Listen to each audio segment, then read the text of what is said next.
Hello students, तो आज हम एक नया टॉपिक पढ़ेंगे, वो है कन्वर्जेंस ऑफ ए सीरीज। तो कन्वर्जेंस ऑफ ए सीक्वेंस हमने पहले ही पढ़ लिया है। तो कन्वर्जेंस ऑफ ए सीक्वेंस क्या होता है नॉर्मल लीनियर स्पेस में? कन्वर्जेंस ऑफ ए सीक्वेंस होता है कि एक सीक्वेंस है, मान लो xn, ठीक है, x1 टू xn और up to infinity is a sequence in NLS in x, NLS मतलब नॉर्मल लीनियर स्पेस। तो हम इस सीक्वेंस को कन्वर्जेंट कहेंगे यदि कोई ऐसा x एग्जिस्ट करता हो with in that normal linear space, if की for all epsilon greater than 0, मतलब whatever is given epsilon greater than 0, there exist a n not belong to natural number such that xn minus x। अब यहां पर हमने क्या कर लिया है, x को फिक्स कर लिया है।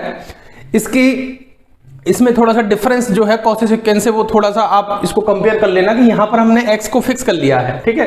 तो the sequence is said to be convergent to a fix element x that belong to non linear space such that xn minus x is less than epsilon whenever n is greater than और equal to n not.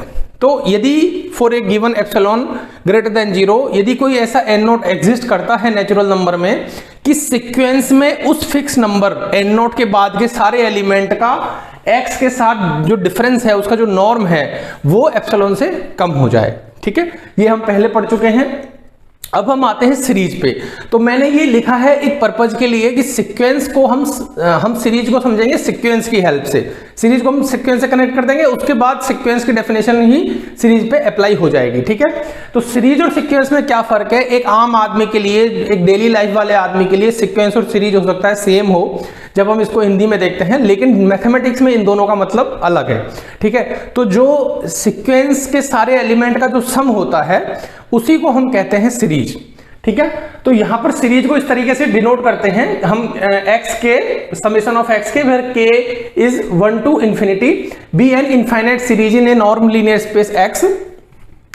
Now we define the sequence of partial sums. तो यहां पर जो एक बहुत ही important term आता है जो इन दोनों को कनेक्ट करता है सीरीज और सीक्वेंस को, वो है सीक्वेंस ऑफ पार्शियल सम्स। कि हम क्या करेंगे, इस सीरीज को हम सीक्वेंस में कन्वर्ट कर लेंगे किसकी हेल्प से? पार्शियल सम्स की हेल्प से। कि हम क्या करेंगे, पहला एलिमेंट हम ले लेंगे s1, वो हम ले लेंगे x1, दूसरा एलिमेंट हम ले लेंगे s2, तो वो हम ले लेंगे x1 plus x2 and so on, ठीक है, x2 प्लस x3। इस तरह से हम आगे बढ़ते जाएंगे, ठीक है। तो इसको हम डिफाइन करेंगे सीक्वेंस, इसको हम कहेंगे पार्शियल सम्स। तो अब हमको क्या मिल गया, एक सीक्वेंस मिल गया जिसको हम डिनोट कर रहे हैं Sn से। तो उसमें एलिमेंट हो गया s1 s2 s3, ठीक है। Now this series is said to be convergent if the sequence is convergent. और सीक्वेंस के कन्वर्जेंट होने की डेफिनेशन हमने पहले ही लिखी हुई है कि सीक्वेंस कन्वर्ज कब करेगा, जब ये कंडीशन वो होल्ड करेगा, ठीक है।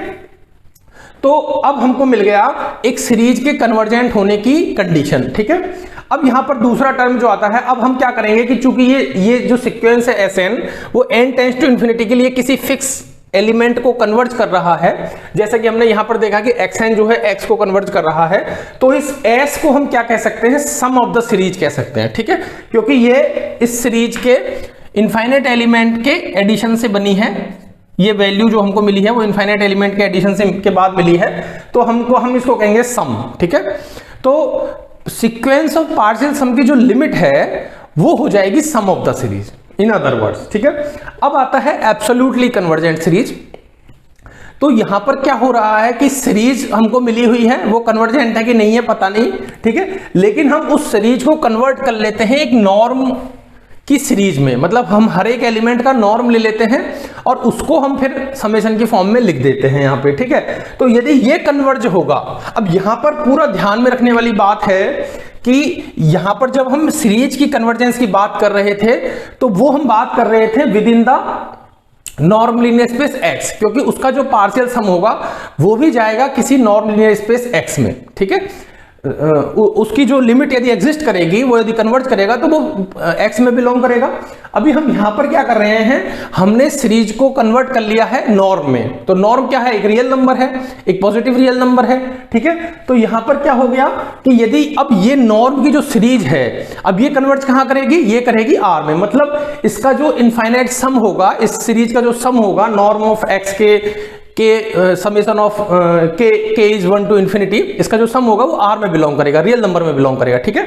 तो यदि ये कन्वर्ज करती है रियल नंबर में तो हम कहेंगे कि हमारी जो ओरिजिनल सीरीज है वो हमारी एब्सोल्युटली कन्वर्जेंट है, ठीक है। तो ये डिफरेंस है। अब हम देखते हैं कि नॉर्म लीनियर स्पेस और बनाक स्पेस क्या बहुत ही इंपॉर्टेंट प्रॉपर्टी रखते हैं इसके रिगार्डिंग, ठीक है। तो अब हम इसमें नेक्स्ट पार्ट की तरफ चलते हैं कि हम एक थ्योरम है जो पहले से आ रही है, वो है कि कन्वर्जेंट सीक्वेंस होते हैं वो कॉची सीक्वेंस भी होते हैं, लेकिन जो कॉची सीक्वेंस होते हैं वो कन्वर्जेंट सीक्वेंस हो कोई जरूरी नहीं है, ये हमने कुछ एग्जांपल्स में देखा है। तो अब हम इससे ही एक कॉरोलरी निकल के आती है जो हम यहां पर यूज करेंगे अगली थ्योरम में, वो ये है कि मान लीजिए कोई कन्वर्जेंट सीरीज है, ठीक है। तो कन्वर्जेंट सीरीज है, इसका मतलब क्या हुआ कि उसका जो सीक्वेंस ऑफ पार्शियल सम्स है वो कन्वर्जेंट है एज ए सीक्वेंस, ठीक है।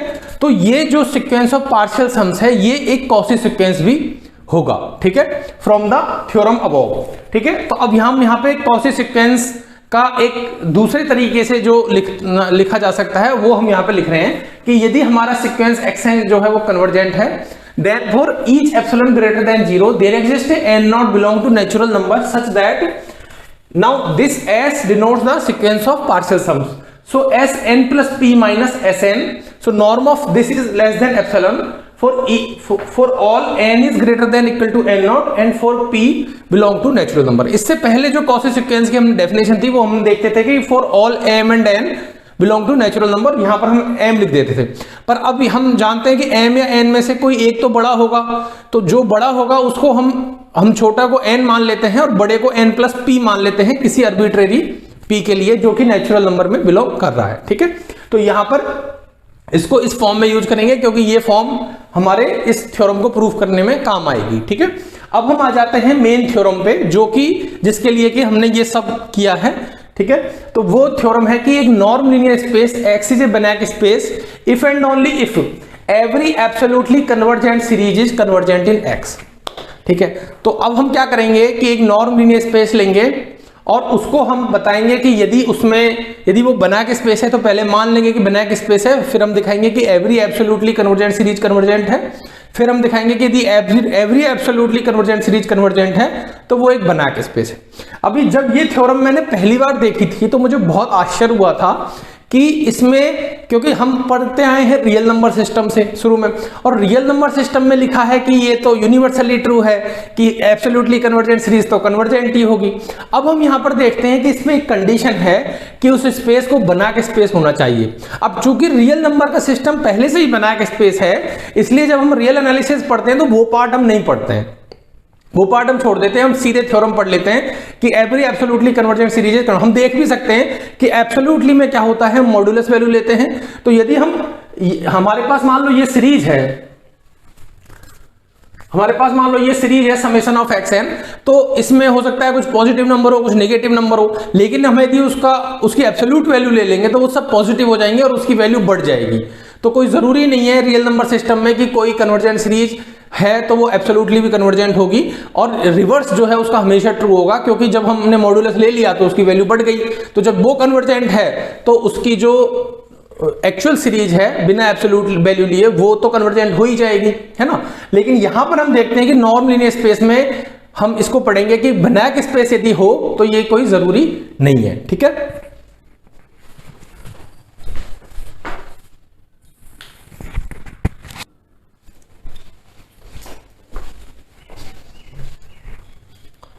तो अभी हम इस थ्योरम को प्रूफ करेंगे, ठीक है।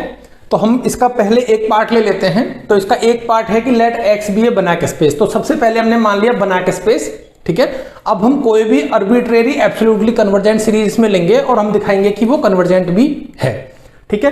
तो हमने मान लिया कि let x n mod of x n, ये नॉर्म ऑफ एक्सएन का जो सीरीज है वो कन्वर्जेंट है, मतलब एक्सएन जो है वो एब्सोल्युटली कन्वर्जेंट सीरीज है। तो ये थोड़ा सा मुझे लग रहा है इसको ज्यादा करेक्ट मुझे करना चाहिए। तो यदि मैं इसको कह रहा हूं कि let this is absolutely convergent, तो हमको इसका मतलब हो गया, यहां पर मैं आई ई करके लिख देता हूं कि that means this is convergent, ठीक है। क्योंकि मैं नॉर्म भी लगा रहा हूं और एब्सोल्युटली भी मैं लिख रहा हूं, ऐसा मुझे जो है वो उतना प्रिसाइज नहीं है। तो अब हम इसको लिख देते हैं n equal to 1 to infinity is convergent, ठीक है। ओके, तो now let xn be absolutely convergent, that means this is convergent. तो now we will show that the series xn is convergent, ठीक है। यदि मैं समेशन लिख रहा हूं और उसके ऊपर कुछ नहीं लिख रहा, मतलब वो 1 टू इन्फिनिटी उसका जो है रेंज है समेशन का। तो अब हम क्या कर रहे हैं, अब हम एक सीक्वेंस ऑफ पार्शियल सम्स ले रहे हैं, लेकिन वो हम ले रहे हैं नॉर्म के अंदर, मतलब रियल नंबर में ले रहे हैं। तो Sn चूंकि हम पहले ही डिनोट कर चुके हैं सीक्वेंस ऑफ पार्शियल सम को, तो यहां पर हम Sn बार ले लेते हैं। तो Sn बार हो जाएगा आपका sequence of partial sum of this series, ठीक है। तो इस सीरीज में जिसमें कि नॉर्म लगा हुआ है, इसको हम सीक्वेंस ऑफ पार्शियल सम में लिखेंगे। तो norm of x1 plus norm of x2 plus up to norm of xn हम ले लेंगे। अभी ये चीज ध्यान में रखने वाली बात है कि ये जो एलिमेंट है, चूंकि ये सब रियल नंबर है, तो ये एलिमेंट भी रियल नंबर को बिलोंग कर रहा है, ठीक है। अब हमको क्या दिया हुआ है कि जो sequence of partial sum of norm of the series जो है वो कन्वर्जेंट है, मतलब सीरीज एब्सोल्युटली कन्वर्जेंट है। तो इसका मतलब है कि जो सीक्वेंस ऑफ Sn बार है वो कन्वर्जेंट है, ठीक है। अब हम यहां पर इस कॉरोलरी को यूज करेंगे कि यदि ये कन्वर्जेंट है तो ये एक कॉची सीक्वेंस भी होगा, ठीक है। तो कॉची सीक्वेंस होगा तो हम कॉची सीक्वेंस की ये वाली कंडीशन यहां पे ले लेते हैं। तो हम इसको डिनोट करते हैं 1 से। एक्चुअली ये थ्योरम का पार्ट है तो इसको रहने देते हैं, ठीक है। तो अब हम ले लेते हैं यहां पर कि for each epsilon greater than 0 there exist some n not belong to natural number such that, अब हम इसको यहां पर यूज कर लेंगे। तो हमको मिल जाएगा, हाँ, हमको क्या मिलेगा, हमको मिल जाएगा, पहले मैं इसको ऐसे ही लिख लेता हूं, Sn plus p bar minus Sn bar is less than epsilon, ठीक है। फॉर ऑल एप्सिलॉन, ये तो हो ही गया, for all n is greater than equal to n naught and p belong to natural number, ठीक है। तो अभी जब मैं इसको ओपन करूंगा और इसकी वैल्यू मैं यहां से ले रहा हूं, तो इसको मैं नंबर डेफिनेटली दे सकता हूं, 1 मैंने इसको दे दिया। तो मैं 1 से फ्रॉम 1 जब मैं इसको दूंगा तो मुझे ये मिल जाएगा x।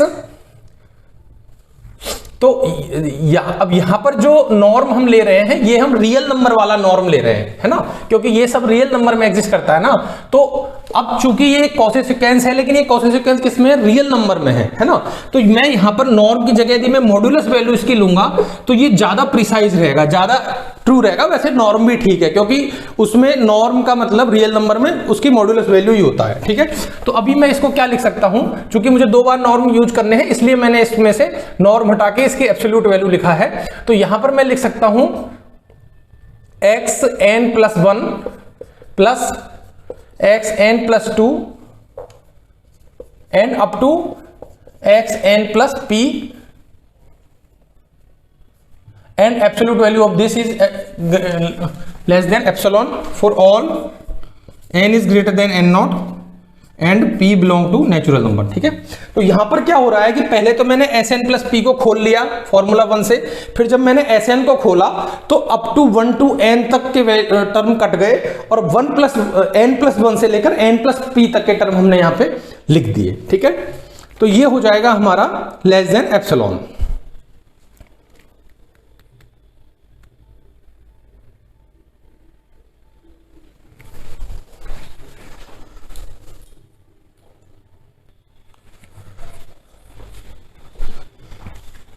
लेकिन अब हम यहां पर देखते हैं कि ये क्या है, ये नॉर्म ऑफ xn प्लस 1 है, तो ये एक पॉजिटिव वैल्यू है, norm is a positive value, non negative value, ये भी एक नॉन नेगेटिव है, ये भी नॉन नेगेटिव है। तो मैं इसमें जो बाहर में मैंने जो एब्सोल्यूट वैल्यू लगाया है मैं इसको हटा सकता हूं, इससे कोई फर्क नहीं पड़ रहा है, क्योंकि यहां पर हम ले रहे हैं sum of all non negative terms, ठीक है। तो हम यहां पर इसको लिख सकते हैं xn plus 1 plus xn plus 2 up to xn plus p ले लेंगे हम यहां पे, और इसको हम लिख देंगे for all n is greater than n naught and p belong to natural number, ठीक है।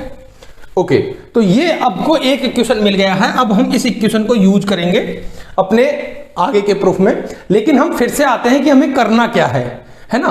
तो हम क्या करते हैं, कभी कभी मोस्ट थ्योरम्स में क्या करते हैं, ये एक प्रोसीजर है थ्योरम को प्रूव करने का कि हमको करना क्या है, वहां से शुरू करिए और उसको कनेक्ट करिए कि हमको दिया क्या है उससे, तो वो थ्योरम प्रूव हो जाएगी।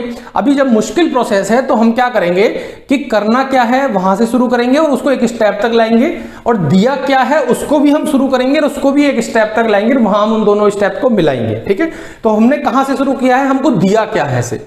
ठीक है, तो हमको दिया क्या है से हमने शुरू किया और हम इसको क्वेश्चन नंबर 2 तक लेकर आए हैं। अब हम देखेंगे कि हमें करना क्या है, हमें शो करना है कि x जो है, ये जो है जो समेशन ऑफ x है ना, ये एक कन्वर्जेंट सीरीज है, ये हमें प्रूव करना है। ठीक है, तो हम इसको शुरू करते हैं। तो सबसे पहले हम ये शो करेंगे कि ये एक कॉची सीक्वेंस है। ठीक है, और उसके बाद में हम शो करेंगे कि ये एक कन्वर्जेंट भी है।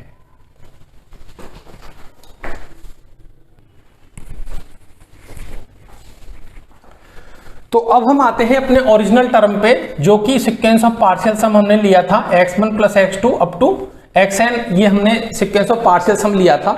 अब हम देखते हैं कि हमें इसके लिए क्या मिलता है, तो हम लिखते हैं for each epsilon greater than 0, ठीक है, there exist some n naught. हमें चाहिए क्या, पहले हम प्रूव करेंगे कि Sn जो है वो एक कॉची सीक्वेंस है, तो हमको चाहिए क्या, हमको चाहिए ये।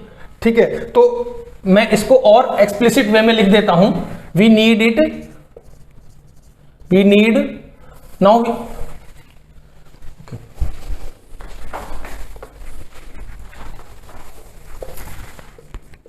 now we show that xn is a Cauchy sequence. तो पहले हम इसको दिखाएंगे ये कि एक कॉची सीक्वेंस है, तो हमको दिखाना पड़ेगा कि that means for each epsilon greater than 0 there exist a n not belong to natural number such that.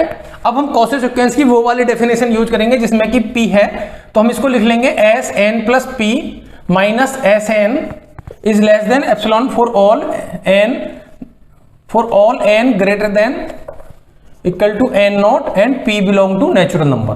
ठीक है, तो ये हमको चाहिए। ठीक है, तो चाहिए तो इसमें इसकी वैल्यू क्या आ जाएगी, इसकी वैल्यू हम लिख लेंगे यहां इक्वेशन नंबर, ये 2 ले लिया तो इसको हम 3 ले लेते हैं, तो फ्रॉम 3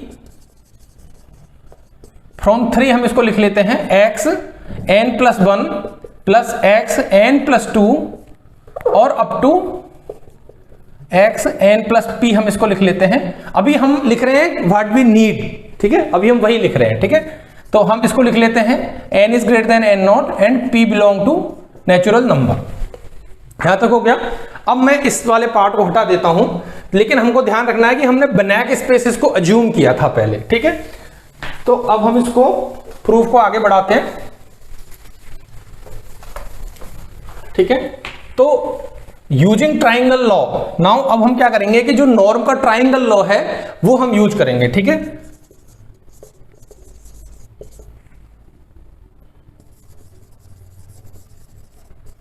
ट्राइंगल प्रॉपर्टी से हमको मिल जाएगा x n plus 1 plus n plus 2। देखो मैं इसको ऐसे लिख सकता हूं, x, पहले मैं इसी टर्म को लिख लेता हूं, इसके लेफ्ट हैंड पार्ट को, n plus 1 plus x n plus 2 plus x n plus 3 up to x n plus p। अब ये ट्राइंगल लॉ जब हम लगाएंगे तो हमें मिल जाएगा दिस इज लेस देन और equal to norm of x n plus 1 plus norm of x n plus 2 and up to norm of x n plus p। ठीक है, अभी फ्रॉम 2 हम ये कह सकते हैं, क्योंकि हमने अज्यूम कर लिया था, तो हम उसकी प्रॉपर्टी को यूज करते हुए हमने अज्यूम कर लिया था कि जो हमारा सीरीज x1 है, सीरीज xn है, वो एब्सोल्युटली कन्वर्जेंट है, तो उससे हमें इक्वेशन नंबर 2 मिल गया था। ठीक है, तो 2 क्या कहता है, this is less than epsilon, तो हम इसको लिख लेते हैं this is less than epsilon. ठीक है, for each n greater than equal to n naught and p belong to natural number using, अब मैं यहां पे लिख लेता हूं यूजिंग इक्वेशन नंबर 2। ठीक है, तो 2 को यूज करके मैंने लिख दिया, तो इससे मुझे क्या मिल गया, इस जब ये वाला पार्ट लेस देन एप्सिलॉन है तो एब्सोल्युटली ये वाला पार्ट मेरा लेस देन एप्सिलॉन मुझे मिल गया, plus x n plus p, ये तो जरूर से ही लेस देन एप्सिलॉन हो जाएगा for all n belong to n naught p belong to for all n is greater than n naught and p belong to natural number. ठीक है, तो कहने का मतलब क्या है कि इसको थोड़ा सा आप अरेंज कर सकते हैं कि हमने क्या लिया, हमने बनाक स्पेस ले लिया, तो उसको तो हमने अभी तक यूज नहीं किया है।